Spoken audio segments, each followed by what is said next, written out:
Hey guys, checkmate your opponents with these 3 sneaky chess traps. In this video, I will reveal 3 sneaky traps to catch your opponents off guard. Get ready to boost your chess skills, dominate your opponents, and cover the hidden beauty of chess tactics. Watch until the end and witness the power of these traps. Hello my dear friends, hope you all be fine and doing well. Thank you so much for joining me again. My dear friends, without wasting the time, let's get started the first trap of this video. And here, if your opponent start the game by pushing the pawn into d4, you just simply take your knight into f6. Now your opponent is pushing the pawn into c4. In this position, as a black, you have lots of good options to play. One of the solid game in this position is pushing the pawn into e6. If your opponent take his knight into c3, in this way you are taking your bishop into b4. You can continue the game, and it is called the Nimzo Indian defense. And this way you can play against your opponent if you want to have a solid game and normally you want to continue your game perfectly. But there is a hidden trap in here, and the main reason behind this video is that I am showing you, and that is pushing the pawn into e5. When you are pushing the pawn into e5, you are putting your opponent in a confusion, and your opponent is thinking that, what should I do in this situation? So majority of the players, when you are pushing the pawn, they sees that your pawn has no defender, and somehow you sacrificed your pawn. They are capturing your pawn. So now you have the best move, and that is placing your knight into g4, and you are attacking back to this pawn. In this position, your opponent is not ready to lose his pawn, as he is one pawn up in this position. So the reason behind sacrificing your pawn is that your opponent should defend from this pawn. In this position, your opponent has different options to defend from this pawn. One of the option is pushing the pawn, another option is taking his bishop, and the third option is taking his knight. Usually the professional players and grandmasters, they are not pushing the pawn because they want to activate their pieces first, and this is one of the rules of chess. In this way, the best move maybe that is taking his knight into f3. Now you cannot capture this pawn because your opponent, by taking his knight into f3, defended from his weak pawn. And now it is your turn, and you have a nasty move in this position, and that is placing your knight into c6. Now you are attacking to this weak pawn of your opponent by 2 force. Now your opponent is taking his bishop into f4. Now he is defending from his pawn. Up to this position, my dear friends, everything is going on normally, and there is nothing to see in this position. But now it is your turn, and from this position onward, you can trap your opponent the way that you want. And let's get started the trap. And here first you are giving this fantastic check, but now in this position you have another great move, and that is placing your queen into e7. And by taking your queen into e7, you are attacking to this weak pawn by 3 force, and your opponent has only 2 defender in this position. But in this position, your opponent also has a fair move, and that is threatening your bishop by pushing the pawn into a3 and attacking to your bishop. In this position, you are not moving your bishop. You are neglecting from your bishop. So you have to sacrifice your bishop. How? By capturing the pawn. So in this position, you should not care about your bishop. In fact, you should sacrifice your bishop for having a very good idea to win the game. So the best move is coming, and that is capturing the pawn.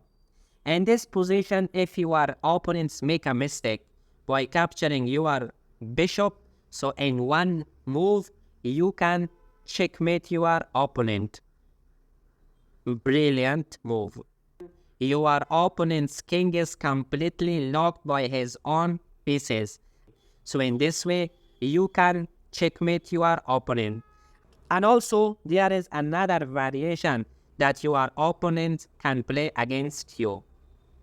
So in this position, if your opponent is seeing the move and he is finding your technique, so he is not capturing your bishop. So instead of capturing your bishop, he is capturing your knight. So in this position, you just simply capture the knight with your another knight.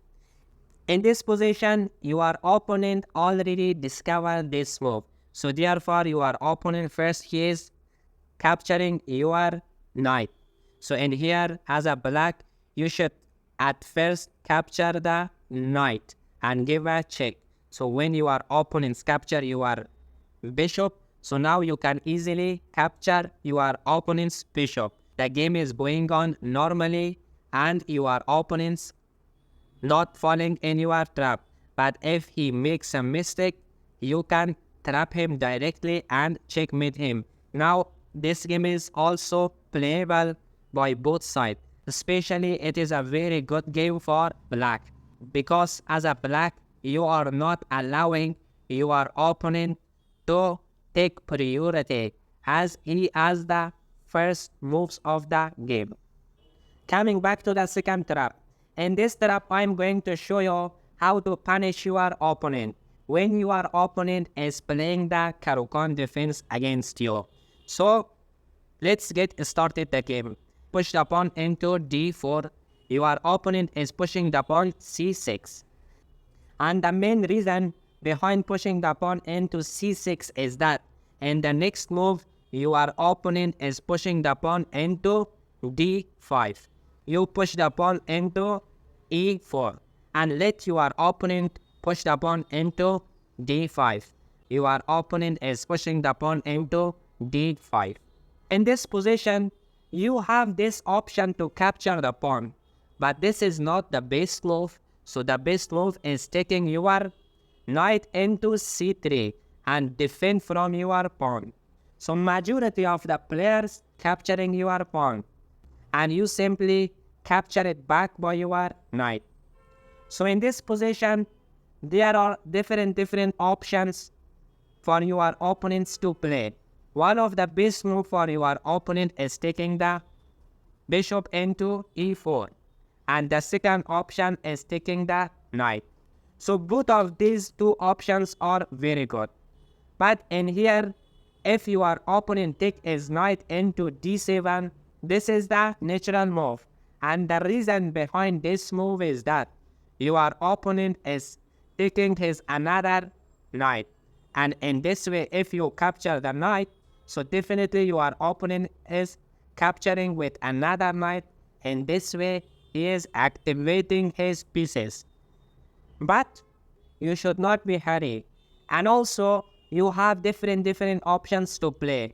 Maybe taking your bishop is also a good idea, and also taking your knight would be the best choice.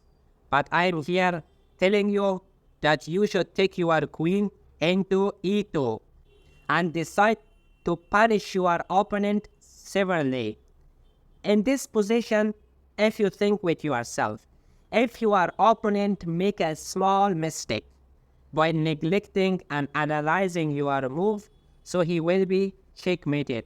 So if he make a blunder by taking his knight into f6, now you have the best move, and that is giving a fantastic check by your knight, and you can checkmate your opponent in only one move. So see, my dear friends, in this way, you can checkmate your opponent, as your opponent king is completely locked by his own pieces.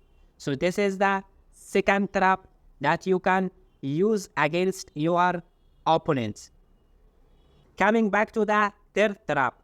This one is completely amazing, and usually this trap is happening when you are playing with your opponents online or offline. So this trap is happening when you have the black pieces and your opponent is having the white pieces. Putting the pawn into e4. Response to your opponent by pushing the pawn into e5. Your opponent is taking his knight into f3 and attacking to your weak pawn in the center. You just take your knight into c6 and defend from your pawn. Now he has the best move, and that is taking his bishop into c4. And this is called the Italian game. In this position, my dear friends, you also have this good move to take your bishop into c5, and you will have a solid game. But I'm going to show you, you have to trap your opponent. At least you have to try your best to punish your opponent severely. And that is happening when you are placing your knight into d4. For a moment, you are putting your opponent in a confusion. So your opponent has two options. The first one is capturing your knight, and after that you are directly capturing with your pawn. That one would be a simple exchange of pieces. So from other hand, your opponent is thinking, why I should not capture the weak pawn? So therefore your opponent is capturing your weak pawn as he is attacking to your weak pawn by 2 force. In the next move, he can attack to your rook or to your queen. So now, as a plan, you forced your opponent to capture your pawn. You have the best move, and that is placing your queen into g5. And your opponent has two options.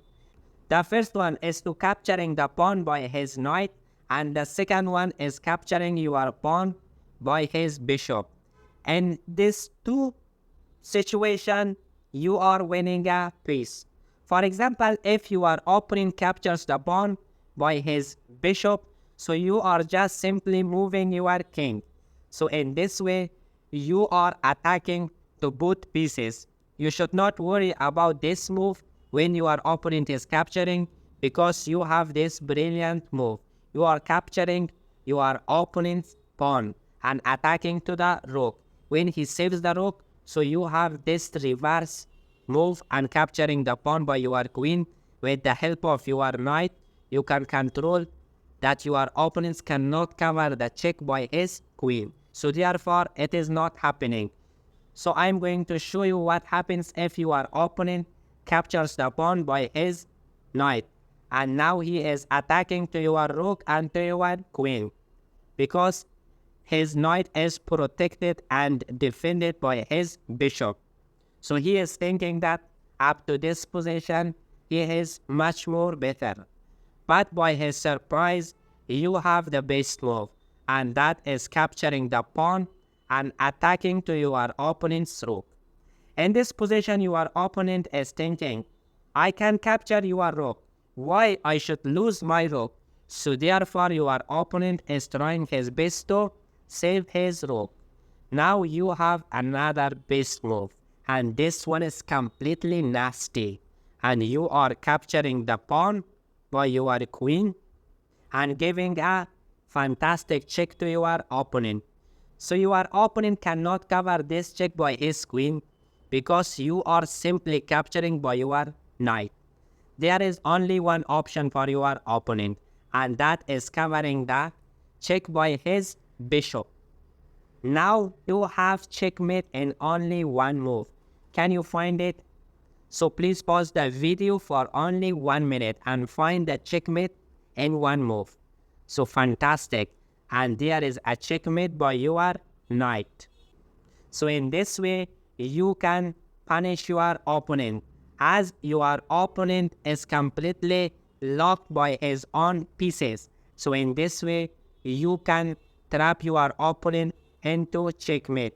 And also there is another lines that your opponents can play against you. So coming back to this line, in this position, what happens if your opponent captures your rook? You just simply capture the rook by your queen and give a check to your opponent. Your opponent cannot move his king because this square is controlled by your knight. So there is only one option for your opponent, and that is covering this check by his bishop. Now you have again the same check by your queen to capture the pawn and give this fantastic check. Your opponent cannot cover this check by his queen because you have this nasty knight here, and he is waiting to crush your opponent's queen. So here your opponent is covering this check by his bishop. You have another fantastic check by your knight, giving this check and attacking to your opponent's rook. Your opponent has two options. The first one is sacrificing his queen, and the second one is moving his king and accepting the checkmate. If he captures your knight, so simply you are capturing the queen and attacking to the bishop, definitely you are winning the game. But if in here your opponent decides to escape to f1, so now you have checkmate in only one move, and that is giving a check by your queen into h1 square. As you see that your opponent can't go anywhere, as all these squares controlled by your queen and by your knight. So thank you so much, my dear friends, for watching these traps, and I hope you enjoyed from watching these traps.